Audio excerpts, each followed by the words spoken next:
વિદ્યાર્થી મિત્રો, હવે આપણે દ્વિઘાત બહુપદીના શૂન્યો અને સહગુણકો વચ્ચેનો સંબંધ સમજવાનો છે. આગળના વિડીયોની અંદર આપણે દ્વિઘાત બહુપદી, એના શૂન્યો અને સહગુણકો વચ્ચેનો સંબંધ તથા તેને અનુરૂપ ગણતરીઓ એ આપણે શીખી ચૂક્યા છે. તો હવે ત્રિઘાત બહુપદી માટે વાત કરીએ તો ત્રિઘાત બહુપદીની અંદર આપણે એનું પ્રમાણિત સ્વરૂપ જાણીએ છીએ. p of x બરાબર ax ઘન પ્લસ bx વર્ગ પ્લસ cx પ્લસ d, જ્યાં a not equal to 0, abcd belongs to RABCD એ વાસ્તવિક સંખ્યાઓ છે. હવે ત્રિઘાત બહુપદી હોય તો એને વધારેમાં વધારે 3 શૂન્યો મળે. તો અહીંયા આપણે એના માટે વિચારી લઈએ કે ધારો કે ત્રિઘાત બહુપદી p of x છે એને 3 શૂન્યો આલ્ફા બીટા અને ગામા મળે છે.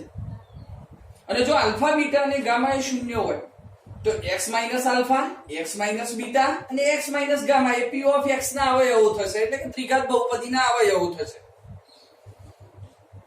તો હવે સહગુણકો વચ્ચેનો સંબંધ દર્શાવવા માટે આપણે શું કરીએ તો કોઈ પણ ત્રિઘાત બહુપદી હોય તો ત્રિઘાત બહુપદી છે એને એના અવયવોના ગુણાકાર સ્વરૂપે દર્શાવી શકાય. તો ત્રિઘાત બહુપદી છે એના 3 અવયવો x minus alpha, x minus beta અને x માઈનસ ગામા, આ 3 અવયવોનો ગુણાકાર કરવામાં આવે તો એનું સ્વરૂપ છે કોઈ અચળાંક k ના ગુણક સ્વરૂપે તમને બહુપદીનું સ્વરૂપ દર્શાવે છે. અને યાદ રાખવાનું કે k કોઈ વાસ્તવિક અચળાંક છે, 0 સિવાય કોઈ પણ વાસ્તવિક સંખ્યા k નું મૂલ્ય દર્શાવી શકે છે. તો અહીંયા સૌથી પહેલા શું કરીશું તો આ 3 અવયવોનો ગુણાકાર કરવા માટે પહેલા અહીંયા કે પહેલી દ્વિપદી છે એનો ગુણાકાર બીજી દ્વિપદી સાથે કરીશું. આપણે દ્વિઘાત બહુપદીમાં આ ક્રિયા કરી ચૂક્યા છે. તો x નો ગુણાકાર x સાથે કરીએ એટલે x વર્ગ, માઈનસ આલ્ફા નો ગુણાકાર x સાથે કરીશું એટલે માઈનસ આલ્ફા x, x નો ગુણાકાર માઈનસ બીટા સાથે કરીશું એટલે માઈનસ બીટા x, અને માઈનસ આલ્ફા નો ગુણાકાર માઈનસ બીટા સાથે કરીશું એટલે માઈનસ ગુણ્યા માઈનસ શું થશે પ્લસ આલ્ફા બીટા. હવે આ બંનેનો ગુણાકારનું જે સ્વરૂપ મળે છે બરાબર, અહીંયા બહુપદી છે 4 પદ ધરાવે છે. આ 4 પદ ધરાવતી બહુપદીનો ગુણાકાર ફરીથી દ્વિપદી સાથે કરીએ તો આપણને કેટલો 4 અને આ 2 એટલે 4 દુ 8 પદ મળશે. તો x વર્ગ નો ગુણાકાર x સાથે કરવામાં આવે તો અહીંયા x ઘન મળે છે, માઈનસ આલ્ફા x નો ગુણાકાર x સાથે કરીએ તો માઈનસ આલ્ફા x વર્ગ મળે છે, માઈનસ બીટા x નો ગુણાકાર x સાથે કરીએ તો માઈનસ બીટા x વર્ગ મળે છે, આલ્ફા બીટા નો ગુણાકાર x સાથે કરીએ તો અહીંયા આલ્ફા બીટા x મળે છે. ચલો એ જ રીતે આ 4 પદોનો ગુણાકાર અહીંયા બીજા પદ સાથે કરીએ, x વર્ગ નો ગુણાકાર ગામા સાથે કરીએ તો માઈનસ ગામા x વર્ગ, માઈનસ આલ્ફા x નો ગુણાકાર ગામા સાથે કરીએ તો અહીંયા gamma alpha x, minus beta x નો ગુણાકાર ગામા સાથે કરીએ તો બીટા ગામા x, અને માઈનસ માઈનસ ગુણાકાર શું થશે પ્લસ બીટા ગામા x, અને પ્લસ આલ્ફા બીટા નો ગુણાકાર માઈનસ ગામા સાથે કરીએ તો માઈનસ આલ્ફા બીટા ગામા. હવે આની અંદર આપણે ચલના ઘાતના અનુસાર પદો છે એને એકઠા કરીશું, એકબીજાની સાથે લખીશું. તો અહીંયા સૌથી પહેલા x ઘન ધરાવતું એક જ પદ છે. હવે અહીંયા x વર્ગ ધરાવતો કેટલો પદો આપણા જોડે છે તો માઈનસ આલ્ફા x વર્ગ, માઈનસ બીટા x વર્ગ અને માઈનસ ગામા x વર્ગ. તો આ 3 પદો છે એને અહીંયા આપણે ક્રમમાં દર્શાવીએ. x વાળા 3 પદો alpha beta x, gamma alpha x અને બીટા ગામા x, આ 3 પદો છે એને અહીંયા આપણે ક્રમમાં દર્શાવીશું. અને છેલ્લે કે આલ્ફા બીટા અને ગામા ધરાવતું પદ છે એ અહીંયા એક જ છે, સ્વતંત્ર પદ છે. તો અહીંયા x ઘન વાળું એક પદ મળશે. આ 3 પદો છે એની અંદરથી આપણે x વર્ગ કોમન કાઢી શકીએ, અને આગળથી માઈનસ 3 પદો માઈનસ છે એટલે આપણે માઈનસ કોમન કાઢીશું એટલે 3 પદો પ્લસ થઈ જશે, અને એ દરેક સાથે કેટલા ગુણાયેલા છે x વર્ગ. તો માઈનસ કોમન કાઢીએ, આલ્ફા બીટા અને ગામા નો સરવાળો કરીએ અને 3 ની અંદર રહેલો ચલ એ x વર્ગ સ્વરૂપે છે એને પાછળની તરફ ગુણાકાર સ્વરૂપે દર્શાવીશું. ચલો એ જ રીતે આવ્યો alpha beta x, beta gamma x અને ગામા આલ્ફા x, આ 3 ની અંદર x એ કોમન છે તો આ 3 પદોની અંદરથી x કોમન કાઢીશું, અને છેલ્લે આપણને અચળ પદ તરીકે માઈનસ આલ્ફા બીટા ગામા મળે છે. ચલો એની સાથે k ગુણાયેલા છે તો દરેક પદને k સાથે ગુણી દઈએ તો x ઘન નો k સાથે ગુણાકાર થશે એટલે kx ઘન minus alpha plus beta plus gamma x વર્ગ એનો k સાથે ગુણાકાર કરીશું એટલે minus k alpha plus beta plus gamma કૌંસ 12 x વર્ગ. એ જ રીતે alpha beta beta gamma gamma alpha x છે એની સાથે k નો ગુણાકાર કરીશું તો એના આગળની બાજુએ k ગુણાશે અને માઈનસ આલ્ફા બીટા ગામા સાથે k ગુણીશું તો k ની આગળની બાજુએ ગુણાઈ જશે એટલે k આલ્ફા બીટા ગામા મળશે. હવે અહીંયા જે આ પદ મળે છે એ પદને આપણે એના પ્રમાણિત સ્વરૂપ સાથે સરખાવીએ એટલે x ઘન bx વર્ગ cx અને d સાથે અનુક્રમે x ઘન ધરાવતા પદોને સરખાવીશું x વર્ગ ધરાવતા પદોને સરખાવીશું x ચલ ધરાવતા પદોને સરખાવીશું અને x ની 0 ઘાત એટલે અચળ પદને સરખાવીશું. તો આપેલું સ્વરૂપ છે એ પ્રમાણિત સ્વરૂપે સાથે સરખાવવામાં આવે તો x ઘન વાળા પદો એકબીજા સાથે સરખાવીએ તો અહીંયા a નું મૂલ્ય કેટલું મળશે k જેટલું. ચલો એ જ રીતે x વર્ગ વાળા પદો એકબીજા સાથે સરખાવીએ તો અહીંયા b નું મૂલ્ય કોના જેટલું થશે માઈનસ k કૌંસમાં alpha plus beta plus gamma જેટલું થશે. x વાળા પદોની અંદર તો અહીંયા x વાળા પદોને સરખાવીશું તો અહીંયા c નું મૂલ્ય કોના જેટલું થશે k કૌંસમાં alpha beta plus beta gamma plus gamma alpha જેટલું એનું મૂલ્ય થશે. અને d એ અચળ પદ છે તો d નું મૂલ્ય કોના જેટલું થશે minus k alpha beta gamma જેટલું એનું મૂલ્ય થશે.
હવે આપણે આગળ a b c અને d ના મૂલ્યો છે a b c d ના મૂલ્યો એ અહીંયા આપણે પ્રમાણિત સ્વરૂપ સાથે સરખાવી અને એની કિંમતો મેળવી. તો હવે અહીંયા a b c અને d ના મૂલ્યોના આધારે અહીંયા આપણે કહીએ તો શૂન્યનો સરવાળો આપણે શૂન્ય લીધા હતા આલ્ફા બીટા અને ગામા તો ત્રણ શૂન્યનો સરવાળો એટલે અહીંયા alpha plus beta plus gamma. અહીંયા a b c અને d ના મૂલ્યો છે એ કેના ગુણક સ્વરૂપે મેળવેલા છે તો એનો મૂલ્ય મેળવવા માટે આપણે શું કરીએ તો અંશ અને છેદમાં alpha plus beta plus gamma ને k વડે ગુણીએ. હવે જોઈએ alpha plus beta plus gamma સાથે ગુણાયેલો k એ અહીંયા આપણે b ની અંદર જોઈએ તો માઈનસ સ્વરૂપે છે તો અહીંયા આપણે શું કરીશું કોઈ પણ ધન પદ છે ને બે વખત માઈનસ વડે ગુણીએ તો એના મૂલ્યમાં ફેરફાર થતો નથી. તો k કૌંસમાં alpha plus beta plus gamma છે એને બે વખત માઈનસ વડે ગુણીએ એટલે માઈનસ માઈનસ પ્લસ એટલે અંતે તો એ જ પદ આપણને મળવાનું છે. તો હવે જો આગળ માઈનસ માઇનસ કે કૌંસમાં alpha plus beta plus gamma ની જગ્યાએ શું લખી શકાય? બી. અને કે ની જગ્યાએ શું લખી શકાય? એ. તો માઇનસ બી અપન એ. માઇનસ બી એ શું દર્શાવે છે? બી એ x વર્ગ નો સહગુણક છે અને આગળ માઇનસ આપેલા છે અને a એ x ઘન નો સહગુણક છે. તો અહીંયા ત્રિઘાત બહુપદીના શૂન્યનો સરવાળો લેવો હોય તો ત્રિઘાત બહુપદીના શૂન્યનો સરવાળો એ માઇનસ x વર્ગ નો સહગુણક અપન x ઘન ના સહગુણક સ્વરૂપે આપણને મળે છે. હવે જોઈએ દ્વિઘાત બહુપદી કરતા અહીંયા એક ફેરફાર અલગ આવે છે. દ્વિઘાત બહુપદીની અંદર આપણે શૂન્યનો સરવાળો અને શૂન્યનો ગુણાકાર જ મેળવતા હતા, પરંતુ ત્રિઘાત બહુપદીની અંદર એક પરિણામ વધારે મળે છે. કયું પરિણામ? બે શૂન્યોના ગુણાકારનો સરવાળો. તો એ બે શૂન્યોના ગુણાકારનો સરવાળો આપણને કયા સ્વરૂપે મળે છે? Alpha beta plus beta gamma plus gamma alpha. ચલો આપેલા સ્વરૂપે પદ મેળવવા માટે આપણે એને અંશ અને છેદમાં k વડે ગુણીએ છીએ. ચલો અંશ અને છેદમાં k વડે ગુણવામાં આવે તો k કૌંસમાં alpha beta plus beta gamma plus gamma alpha એ કોનું મૂલ્ય દર્શાવે છે? c નું મૂલ્ય દર્શાવે છે. છેદમાં k એ કોનું મૂલ્ય દર્શાવે છે? a નું મૂલ્ય દર્શાવે છે. એટલે c અપન a. c A x નો સહગુણક છે અને a x ઘન નો સહગુણક છે. તો આનો મતલબ એવો થાય કે બે શૂન્યોના ગુણાકારનો સરવાળો મેળવવો હોય તો ત્રિઘાત બહુપદીની અંદર x નો સહગુણક અને x ઘન નો સહગુણક આ બંનેનો ગુણોત્તર લેવામાં આવે એટલે બે શૂન્યોના ગુણાકારનો સરવાળો આપણને મળી જાય. ચલો એ જ રીતે આયો ત્રણ શૂન્યનો ગુણાકાર આલ્ફા * બીટા * ગામા. ચલો એનું સ્વરૂપ મેળવવા માટે પણ આપણે શું કરીએ? અને અંશ અને છેદમાં k વડે ગુણી દઈએ. પણ અહીંયા આપણને k આલ્ફા બીટા ગામા સ્વરૂપે પદ આપેલું નથી, પરંતુ એ કેવું છે? એનું ચિહ્ન આપણે જોઈએ છે માઈનસ છે. તો ઉપર જે રીતે સરવાળામાં કરીએ જ રીતે તો કોઈ પણ ધન પદ હોય તો એને બે વખત માઈનસ વડે ગુણી શકાય અને બે વખત માઈનસ વડે ગુણો એટલે અંતે તો એનું એ જ પદ રહેશે. તો અહીંયા minus k alpha beta gamma એની જગ્યાએ શું લખી શકાય? b. તો અહીંયા માઈનસ b અને નીચે k નું મૂલ્ય કોના બરાબર છે? a બરાબર. તો minus b અપન a. Minus b એ કોનું મૂલ્ય દર્શાવે છે? તો d એ અચળ પદ દર્શાવે છે એટલે માઈનસ અચળ પદ અપન x ઘન નો સહગુણક. એ x ઘન નો સહગુણક દર્શાવે છે. એટલે કે શૂન્યનો ગુણાકાર મેળવવો હોય તો શૂન્યનો ગુણાકાર એ અચળ પદ અને x ઘન નો સહગુણક લો અને એ અચળ પદ છે તમારે માઈનસ દર્શાવવાનું છે. તો હવે અહીંયા આપણે ત્રિઘાત બહુપદી માટે ત્રણ સૂત્રો યાદ રાખવાના છે. શૂન્યોના સરવાળા માટે માઈનસ b અપન a, બે શૂન્યોના ગુણાકારના સરવાળા માટે c અપન a અને ત્રણ શૂન્યોના ગુણાકાર માટે માઈનસ d અપન a.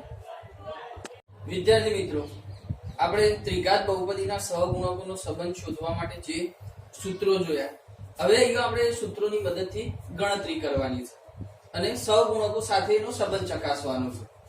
તો ત્રિઘાત બહુપદી p of x બરાબર x ઘન પ્લસ 2x વર્ગ માઈનસ 3x ના શૂન્યો શોધવાના છે તથા તેના શૂન્ય અને સહગુણકો વચ્ચેનો સંબંધ ચકાસવાનો છે. ચલો અહીંયા સૌથી પહેલા આપણે એના શૂન્યો શોધીએ. તો શૂન્ય શોધવા માટે આપેલી બહુપદી છે એના શૂન્ય શોધવા માટે આપણે p of x છે એને શૂન્ય સ્વરૂપે દર્શાવીએ. તો p of x બરાબર 0 લેતા અહીંયા x ઘન પ્લસ 2x વર્ગ માઈનસ 3x બરાબર 0. ચલો એની અંદરથી x કોમન કાઢો. ચલો x કોમન કાઢવામાં આવે તો x કોમન કાઢતા અહીંયા x વર્ગ પ્લસ 2x માઈનસ 3 દરેક પદની અંદરથી અહીંયા x કોમન કાઢીએ છીએ. x ઘન માંથી x કોમન કાઢીશું તો x વર્ગ, 2x વર્ગ માંથી x કોમન કાઢીશું તો 2x અને માઈનસ 3x માંથી x કોમન કાઢીશું તો માઈનસ 3.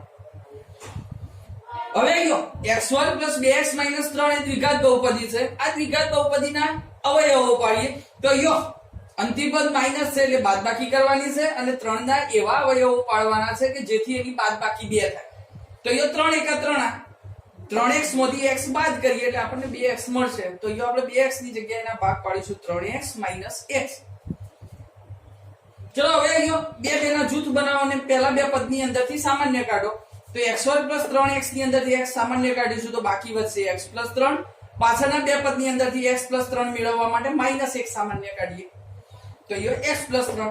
આ બંનેમાં સામાન્ય અવયવ x પ્લસ 3 અને બાકી વધતા પદો બીજો અવયવ બનાવશે એટલે x માઈનસ 1. તો અહીંયા આપણને 3 અવયવો મળે છે x, x plus 3, x minus 1. હવે આ ત્રણેયનો ગુણાકાર 0 છે. એનો મતલબ શું થાય x બરાબર 0 હોય અથવા તો x પ્લસ 3 બરાબર 0 હોય અથવા તો x માઇનસ 1 બરાબર 0 હોય. તો અહીંયા x નું મૂલ્ય 0 મળશે. જો x પ્લસ 3 બરાબર 0 હોય તો પ્લસ 3 બરાબરની બીજી બાજુ લઈ જાઓ, તો બીજી બાજુ લઈ જાઓ તો શું થશે? માઇનસ 3. અને x માઇનસ 1 હોય તો માઇનસ 1 બરાબરની બીજી બાજુ લઈ જાઓ, તો માઇનસ 1 બરાબરની બીજી બાજુ જશે તો પ્લસ 1.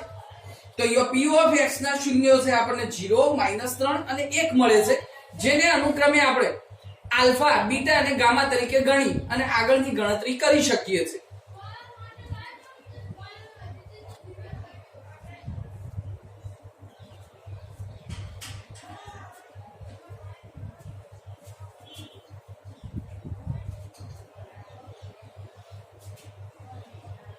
હવે અહીંયા આપણે એને સહગુણકો સાથે સરખાવીએ તો p ઓફ x છે, p ઓફ x બરાબર x ઘન પ્લસ 2x વર્ગ માઈનસ 3x બરાબર માઈનસ 3x, અને યો અચળ પદ આપ્યું નથી તો યો પ્રમાણિત સ્વરૂપ સાથે સરખાવવા માટે યો આપણે પ્લસ 0 અંદર ઉમેરી દઈએ, જેથી અચળ પદની સરખામણી કરી શકાય. બહુપદીને એના પ્રમાણિત સ્વરૂપે x ઘન પ્લસ 2x વર્ગ પ્લસ 3x પ્લસ b સાથે સરખાવીએ તો સરખામણી કરતા x ઘન નો સહગુણક તો એનું મૂલ્ય કેટલું મળશે? અહીંયા 1. x વર્ગ ના સહગુણક સરખાવો તો b નું મૂલ્ય 2, x ના સહગુણક સરખાવો તો c નું મૂલ્ય -3, અને યો અચળ પદ આપેલું નથી એટલે d બરાબર કેટલા મળશે? અચળ પદ તરીકે 0. તો યો અનુક્રમે a b c અને d ના મૂલ્યો એ આપણને 1, 2, -3 અને 0 મળે છે. હવે યો શૂન્યનો સરવાળો તો આપેલા 3 શૂન્યો આપણે ત્રિઘાત બહુપદીના 3 શૂન્યો મેળવ્યા. કયા? 0, -3 અને 1. તો 3 શૂન્યનો સરવાળો કરીએ તો 3 શૂન્યનો સરવાળો યો આપણને કેટલો મળશે? 0 + -3 + 1 બરાબર કેટલા મળશે? -2. -2 ના છેદમાં 1 રહેલા છે તો આને આપેલા સહગુણકો સાથે સરખાવો તો -2 એટલે યો b નું મૂલ્ય 2 છે, એટલે 2 ની જગ્યાએ b મૂકીએ તો યો -2 ની જગ્યાએ -b અને છેદમાં 1 ની જગ્યાએ આપણે કયો સહગુણક દર્શાવી શકીએ? a. અને -b આપણને બરાબર b એ x વર્ગ નો સહગુણક છે જેના આગળ માઈનસ ચિહ્ન આપેલું છે, અને a એ x ઘન નો સહગુણક છે. તો યો શૂન્યનો સરવાળો એ આપેલા સહગુણકોના સૂત્ર સાથે આપણે સરખાવી શકીએ છીએ.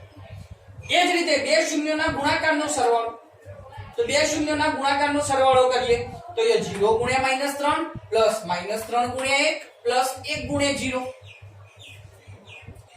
કોઈ પણ નો ગુણાકાર 0 સાથે કરશો તો એ 0 * -3 બરાબર 0, -3 * 1 બરાબર -3 અને 1 * 0 બરાબર 0. ચલો આનો સરવાળો કરો તો -3 માં 0 ઉમેરવાથી એના મૂલ્યમાં કોઈ ફેરફાર થશે નહીં, એટલે કે -3 જ મળશે, અને એના છેદમાં પણ કોઈ સંખ્યા આપી નથી એટલે કેટલા રહેલા છે? 1. તો યો -3 એ કયો સહગુણક દર્શાવે છે? કોનું મૂલ્ય દર્શાવે છે? c નું. તો -3 ની જગ્યાએ તમે c લખી શકો છો અને 1 ની જગ્યાએ શું લખી શકાય છે? a. તો c આપણને અને c એ કોનું મૂલ્ય દર્શાવે છે? c બરાબર તો c એ x નો સહગુણક છે અને a એ x ઘન નો સહગુણક છે. તો યો બે શૂન્યોના ગુણાકારનો સરવાળો એ x ના સહગુણક અને x ઘન ના સહગુણકના ગુણોત્તર જેટલો હોય છે.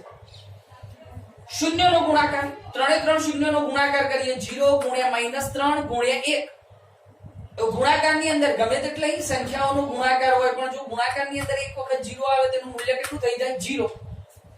અને 0 આપણને 0 ના છેદમાં પણ 1 રહેલા છે. તો યો હવે જોઈએ આને આપણે શૂન્યના ગુણાકારની સૂત્ર સાથે સરખાવવા માટે કે 0 ની અંદર તમે પ્લસ અથવા માઈનસ ચિહ્ન લો તો એનાથી કોઈ ફરક પડતો નથી. તો એટલા માટે આપણે શું કરીએ તો એ 0 હોય 0 ને પ્લસ રાખો અથવા માઈનસ રાખો એનાથી એના મૂલ્યમાં કોઈ ફરક પડતો નથી. તો એ આપણે એને સૂત્ર સાથે સરખાવવા માટે એ 0 નું મૂલ્ય માઈનસ લઈએ જેથી આપણને અચળ પદ કેવું મળશે? d. d બરાબર d ના આગળ આપણે કયા ચિહ્ન વડે દર્શાવીએ છીએ? માઈનસ વડે. અને a કે કોનું મૂલ્ય દર્શાવે છે? a નું મૂલ્ય દર્શાવે છે. તો યો શૂન્યનો ગુણાકાર છે આપણને કયા સ્વરૂપે મળે છે? તો -d એ અચળ પદ છે અને a એ x ઘન નો સહગુણક છે. તો યો અચળ પદને ઋણ લેવામાં આવે અને એને x ઘન ના સહગુણક વડે ભાગવામાં આવે તો યો આપણને શૂન્યનો ગુણાકાર મળે છે. વાત કરીએ વિસનગરની. વિસનગરમાં ડિજિટલ શિક્ષણ માટે ખાનગી સંસ્થાએ એક અનોખો પ્રયાસ કર્યો છે. કોરોના વાયરસની મહામારી વચ્ચે લોકડાઉનના દિવસોમાં શૈક્ષણિક નગરી વિસનગરમાં ખાનગી કોચિંગ ક્લાસ દ્વારા ઓનલાઈન શિક્ષણ થકી વિદ્યાર્થીઓ માટે અભ્યાસનો પ્રવાહ અવિરત રાખવામાં આવ્યો છે. કોઈપણ વ્યક્તિ કે રાષ્ટ્રના ઘડતરનો પાયાના શિક્ષણ માણવામાં આવે છે. કોરોના વાયરસની મહામારીને કારણે સરકાર દ્વારા લોકડાઉન જાહેર કરવામાં આવ્યું છે, જેના પગલે શાળા, કોલેજો, કોચિંગ ક્લાસ સહિતની શૈક્ષણિક સંસ્થાઓ બંધ રાખવામાં આવી છે. જોકે સરકારની સાથોસાથ શૈક્ષણિક નગરી ગણાતા વિસનગરમાં પણ ખાનગી કોચિંગ ક્લાસના 15 જેટલા અનુભવી શિક્ષકોએ ધોરણ 8 થી 12 સાયન્સ સહિતના અભ્યાસક્રમનું ડિજિટલાઇઝેશન કરી ઘરે બેઠા વિદ્યાર્થીઓ અભ્યાસ કરી શકે તેવી વ્યવસ્થા કરી છે, જેમાં શિક્ષકો દ્વારા પોતાના ઘરેથી જ અભ્યાસક્રમનું વિડીયો રેકોર્ડિંગ કરી જીનિયસ ક્લાસ નામની યુટ્યુબ ચેનલ પર વિડીયો અપલોડ કરવામાં આવી રહ્યા છે, જેથી વિદ્યાર્થીઓ પોતાના સમય અને પોતાની અનુકૂળતા મુજબ જાતે જ અભ્યાસ કરી શકે. ડિજિટલ શિક્ષણનો આ પ્રયાસ ગુજરાતી માધ્યમના તમામ વિદ્યાર્થીઓ માટે આશીર્વાદરૂપ સાબિત થયો છે. આ પ્રયાસથી વિદ્યાર્થીઓ લોકડાઉનમાં પણ પોતાનો અભ્યાસ પૂર્ણ કરી શકે છે. અતુલ પટેલ, ZSTV, વિસનગર.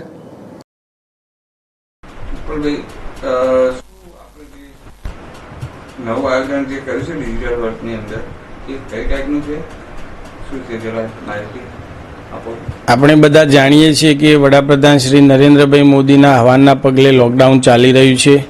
શાળા, કોલેજો, કોચિંગ ક્લાસ બધું બંધ છે, જેના પરિણામે બાળકો આખો દિવસ ઘરે બેસી રહે અને એમના અભ્યાસ ઉપર એની ખરાબ અસર પડતી હોય છે. હવે સોશિયલ ડિસ્ટન્સિંગ પણ જળવાય અને બાળકોનો અભ્યાસ પણ ચાલુ રહે એ માટે અમે જીનિયસ ક્લાસીસ નામની સંસ્થા વર્ષોથી વિસનગરમાં ચલાવીએ છીએ. મારા બધા શિક્ષકો અને મેં એવો વિચાર કર્યો કે આપણે સોશિયલ ડિસ્ટન્સિંગ જળવાઈ રહે અને બાળકો ઘરે બેસીને અભ્યાસ કરે એ માટે અમે યુટ્યુબ ઉપર જીનિયસ ક્લાસીસ વિસનગર એ નામની ચેનલ ચાલુ કરી છે, જેમાં ધોરણ 8 થી ધોરણ 12 સુધીના બધા ધોરણોના વિષયો ભણાવાય છે અને દરરોજ 4 કલાકના વિડીયો લેક્ચર્સ અપલોડ કરીએ છીએ, જે બાળકો ઘરે બેસીને આરામથી જોઈ શકે છે. આનો રિસ્પોન્સ ખૂબ સારો છે અને ખાસ અગત્યની વાત એ છે કે અત્યાર સુધી અમે ઓફલાઈન ભણાવતા હતા અથવા વિડીયો લેક્ચર્સ મૂકતા હતા ત્યારે માત્ર અમારા બાળકો જ એનો લાભ લઈ શકતા હતા, પરંતુ હવે યુટ્યુબ જેવું સોશિયલ માધ્યમ અપનાવવાથી વિસનગર સિવાયના અમારા ક્લાસીસ સિવાયના બાકીના સમગ્ર ગુજરાતના બાળકો પણ આનો લાભ લઈ શકે છે. અને આનો સૌથી મોટો એ ફાયદો છે કે એકવાર વિડીયો જોયા પછી ફરીવાર પણ તમને કોઈ ડાઉટ હોય તો ફરીવાર તમે એ વિડીયો જેટલી વાર ઈચ્છા હોય ત્યાં સુધી એ જોઈ શકો છો.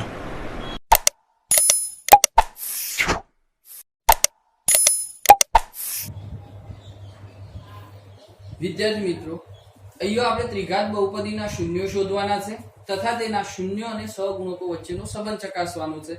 જે આપણે આગળના એક્ઝામ્પલની અંદર જોયું એ જ બાબત અહીંયા આપણે બે બહુપદીઓ માટે ચકાસવાની છે. તો જાતે પ્રયત્ન કરી અને તેના શૂન્યો અને સહગુણકો વચ્ચેનો સંબંધ મેળવવા માટે પ્રયત્ન કરજો. હવે આપણે આગળના વિડીયોની અંદર વધારે એક્ઝામ્પલ વિશે માહિતી મેળવીશું. ત્યાં સુધી નમસ્કાર.